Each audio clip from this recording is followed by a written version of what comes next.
આપ સર્વોને હેતપૂર્વક જય શ્રી સ્વામિનારાયણ। આજની સત્સંગ કથા વાર્તા નિજ મંદિર સાવરકુંડલા સત્સંગ ચિંતામણી।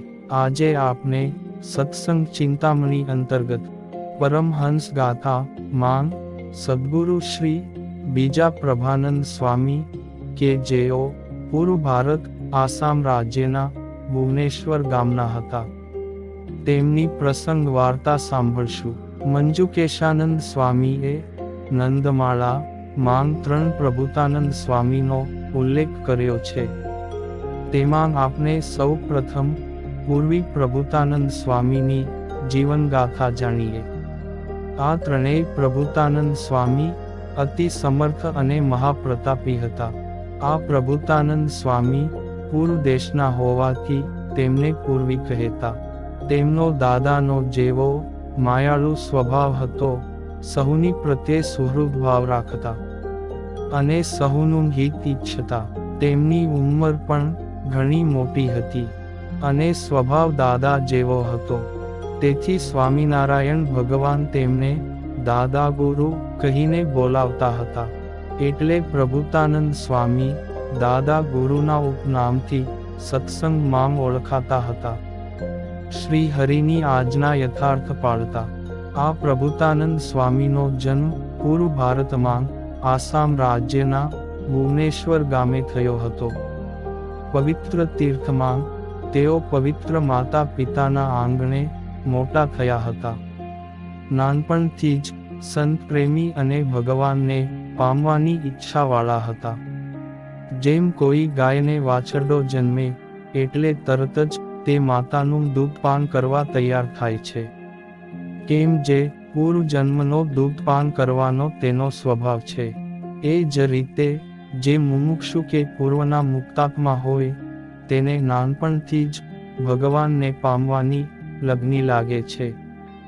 ભોગી અને યોગી વચ્ચેનો આ મોટો તફાવત છે। ભોગીને ભોગ પામવાની ઈચ્છા હોય છે અને યોગીને યોગેશ્વરના મિલનની લગ્ની હોય છે।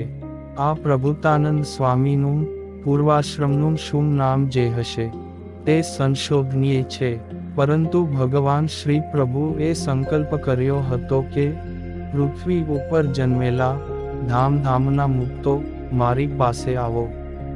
પરમાત્માના આ સંકલ્પને કારણે પૂર્વ દિશામાં પ્રગટેલા પ્રભુતાનંદ સ્વામી ઘરબારનો ત્યાગ કરી તીર્થયાત્રા કરતા કરતા ગરવી ગુજરાતમાં આવ્યા। ભગવાન શ્રી સ્વામિનારાયણ સત્સંગ વિચરણ કરતા કરતા જ્યારે સંવત 1858માં માંગરોળ પધાર્યા ત્યારે માંગરોળમાં તેમને પ્રથમ શ્રી હરિના દર્શન થયા। તે વખતે સમાધિ પ્રકરણ ચાલતું હતું। સ્વામિનારાયણ ભગવાને પોતાના ઐશ્વર્યોના દોર છૂટા મૂક્યા હતા। પ્રથમ દર્શને જ પ્રભુતાનંદ સ્વામીને શ્રી પ્રભુએ સમાધિ કરાવી।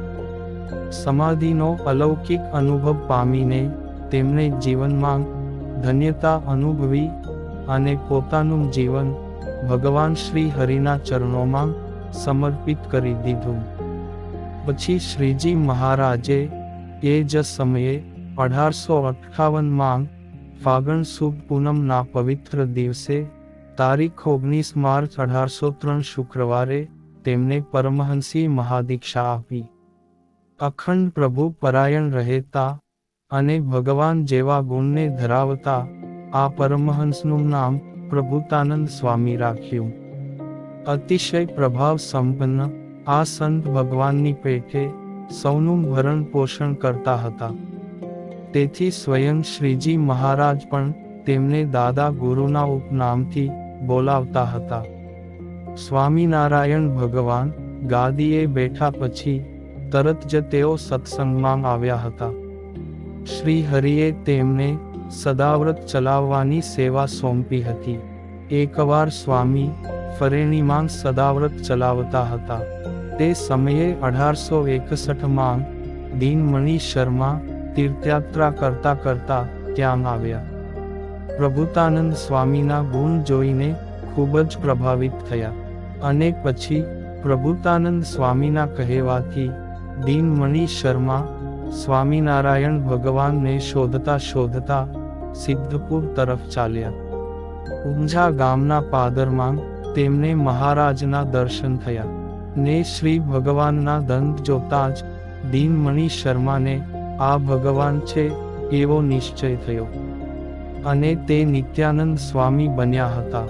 આ પ્રભુતાનંદ સ્વામીની સેવાથી પ્રસન્ન થયેલા શ્રી હરિ સ્વામીશ્રીને ઘણી વખત પ્રેમથી ભેટીને છાતીમાં ચરણારવિંદ આપ્યા હતા. તેઓ ગઢપુરમાં રહેતા અને સ્વામિનારાયણ ભગવાન જે સેવા કરવાની આજ્ઞા કરે તેને ખૂબ પ્રેમથી મહિમા જાણીને કરતા હતા. ગઢપુરમાં દાદા ખાચરના દરબારમાં સદાવ્રત આપવાની એક ઓરડી હતી, ત્યાં રહેતા અને જે કોઈ અન્નાર્થી આવે તેને લોટ, દાળ, ચોખા વગેરેના સીધાં આપતા હતા. એક વખત 200 જેટલા નાગડા ખાખીઓની મોટી જમાત ગઢપુરમાં સદાવ્રત લેવા માટે ત્યાં આવી હતી. તેણે આ પ્રભુતાનંદ સ્વામીને કહ્યું કે ગોળ, ઘી અને લોટ ત્રણેય ભાગે બરાબર લેશું. ત્યારે દાદાગુરુ સદાવ્રત આપતા હતા. તેમણે શ્રી પ્રભુ પાસે આવીને ખાખીઓનું સઘળું વૃત્તાંત કહ્યું ત્યારે શ્રીજી મહારાજ પાર્ષદોને સાથે લઈ તુરંત સદાવ્રતની ઓરડીએ દાદાગુરુ સાથે પંડે પધાર્યા અને ઓરડીના બારણામાં ઊભા રહ્યા. ભગવાન શ્રી હરિને ભાળીને ભયંકર વેશ અને ક્રૂર દ્રષ્ટિ વાળો એક ખાખીનો મહંત સામો આવી ઊભો રહ્યો ને બોલ્યો, જે તમે ભગવાન કહેવાઓ છો. ત્યારે સ્વામિનારાયણ ભગવાન કહે કે હા, અમે ભગવાન કહેવાઈએ છીએ. ત્યારે તે કહે, જે જો તમે ભગવાન હો તો નરસંગ રૂપે અમને દર્શન દ્યો, નહીં તો આવા પાખંડ મૂકી દ્યો. પછી મહારાજ નરસંગ રૂપે દેખાણા. તેથી તે મહંત તો કૂદકા મારી શીશ ડોલાવી નાચવા અને જયઘોષ કરવા લાગ્યો અને બોલ્યો કે અમે જેના માટે ઘરબાર છોડ્યું, મા બાપ મૂક્યા, તે પરબ્રહ્મ પરમાત્મા અમને મળી ગયા. શ્રી હરિનું આ ચરિત્ર જોયા પછી એ મહંત અને બધા ખાખીઓને મહાભાગવતી પરમહંસની દીક્ષા આપી અને શ્રી હરિએ વિષ્ણુ સહસ્ત્ર નામનું પુસ્તક લઈને સ્ત્રોત્રમાં જે ભગવાનના નામો છે તેને અનુરૂપ આ 200 ખાખી સાધુઓના નામ પાડ્યા છે હતા. એક વખત ગઢપુરમાં પ્રભુ શ્રી ઉદાસ થઈને ઉગમના બારના ઓરડાની પાછલી ઓસરીએ સૂતા હતા. કોઈની સાથે બોલે પણ નહીં. ત્યાં એક ચારણ આવ્યો. તે નરસિંહ મહેતાના કરેલા હાર શણગારના કીર્તન બોલ્યો. તેમાં ગોરીઓ ગમાણે આવ્યો. તે વેણ સાંભળીને સ્વામિનારાયણ ભગવાન બેઠા થયા ને એ ચારણને બોલાવ્યો. પછી એ ચારણ પાસે ફરીથી કીર્તન બોલાવ્યું અને એમ બોલ્યા, જે પરમ ભગવદીય થાય તો પણ જાતિ સ્વભાવ જાય નહીં. નરસિંહ મહેતા જેવા ભગવાનના ભક્ત કોઈ નહીં. તે ભગવાનની પ્રેમ લક્ષણા ભક્તિએ કીર્તન બોલ્યા, પણ મરમે કરીને ભગવાનને બળદ ઠેરાવ્યા. માટે હવેથી આપના સત્સંગમાં જે કાવ્ય કરે તેને ખળતાઈનું વચન લાવવું નહીં, એવી અમારી આજ્ઞા છે. અને પછી કહે, જે જાતિ સ્વભાવનો દોષ મૂકવો એ ઘણું કઠણ છે, પરંતુ પરમેશ્વરની દયાએ કરીને તે મુકાય છે.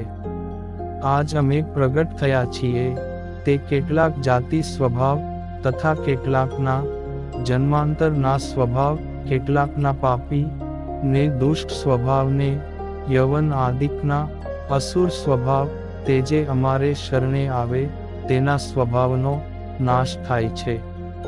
તેવો હાલ સતયુગ વર્તે છે. પછી પ્રભુ શ્રીએ ઉદાસીપણાનો ત્યાગ કર્યો. તે સમયે દાદાગુરુ સ્વામિનારાયણ ભગવાન માટે સરગવાની શીંગુની કઢી ને બાજરાનો રોટલો બનાવીને લાવ્યા. તે મહારાજ પ્રેમથી જમ્યા. પછી શ્રી હરિ કહે છે, દાદા ગુરુને જાતિ સ્વભાવ નથી. એમ કહીને ભગવાન પ્રભુતાનંદ સ્વામીને ભેટ્યા અને હૃદયને વિશે ચરણારવિંદ આપ્યા. એક વખત શિયાળાના સમયે ગઢપુરમાં ગોપીનાથજી મહારાજના મંદિરની ઉત્તરાદી કોરે શ્રી પ્રભુ સ્નાન કરીને બેઠા હતા.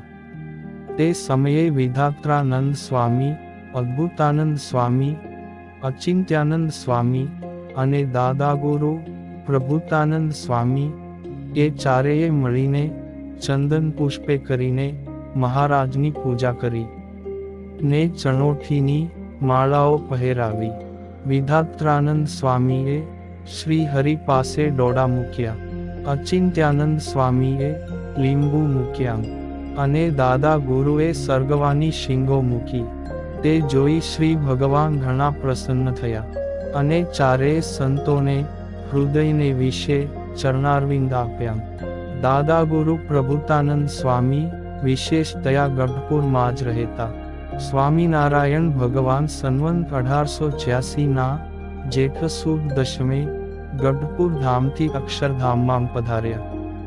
તે નિષ્ઠાવાન એવાં પ્રભુતાનંદ સ્વામીના દિલમાં પારાવાર દુઃખ થયું, પરંતુ નિષ્ઠાના બળે તે બધું જ સહન કર્યું ને વૃત્તિઓ વાળીને અખંડ ભગવાન પરાયણ બનીને રહ્યા.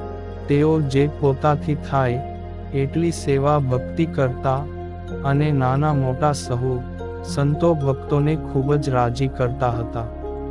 સરળતાની ને સાધુતાની મૂર્તિ એવા દાદા ગુરુ પ્રભુતાનંદ સ્વામી શ્રીજી મહારાજના પ્રાસાદિક સ્થાને દર્શને જાય ત્યારે શ્રી પ્રભુની સ્મૃતિ થતાં જ આંખમાંથી શ્રાવણ ભાદરવાની જેમ આંસુઓ વરસવા લાગતા.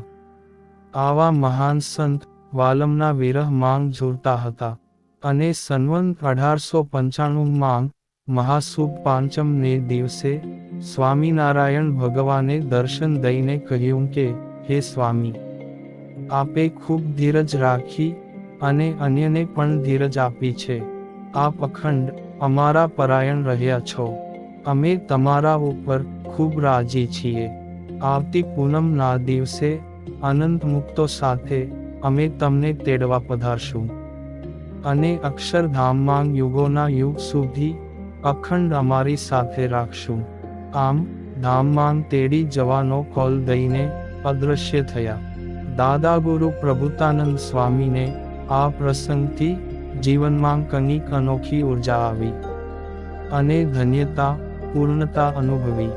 પછી સ્વામિનારાયણ ભગવાને કહ્યું હતું તે મુજબ સંવંત 1895ના મહાસુદ પૂનમના પવિત્ર દિવસે સ્વામિનારાયણ ભગવાન અનંત મુક્તને સાથે લઈ આ પ્રભુતાનંદ સ્વામીને તેડવા પધાર્યા. ત્યાં હાજર રહેલા અનેક સંતો ભક્તોને તેમના દિવ્ય દર્શન થયા અને પ્રભુતાનંદ સ્વામીએ સૌ સંતો ભક્તોને હળી મળીને સત્સંગ ભજન પરાયણ રહેવાની ભલામણ કરી સૌને છેલ્લા જય સ્વામિનારાયણ કહીને નેત્ર મીંચી લીધા. પછી પોતે સ્વતંત્ર થકા ભૌતિક દેહનો ત્યાગ કરીને દિવ્ય દેહધારી શ્રીજી મહારાજ સાથે દિવ્ય વિમાનમાં બેઠા ને પ્રતિભા સંપન્ન દરિયા દિલના કૃપા સાગર એવા પ્રભુતાનંદ સ્વામીને અખંડ આનંદ આપવા ગઢપુરથી જ અક્ષરધામમાં તેડી ગયા હતા. આવા મહાદયાળુ સંતના ચરણમાં કોટી કોટી વંદન સાથે તેમને પ્રાર્થના કરીએ કે, હે સ્વામી, આપના જેવા સદ્ગુણો, સરળતા, સાધુતા, દિવ્યતા અમારા જીવનમાં પણ આવે એ જ અભ્યર્થના. અને હવે પછીની કથા વાર્તા આપને આગળના ભાગમાં સાંભળશું. અત્યારે આપ સર્વોને ભાવથી જય શ્રી સ્વામિનારાયણ.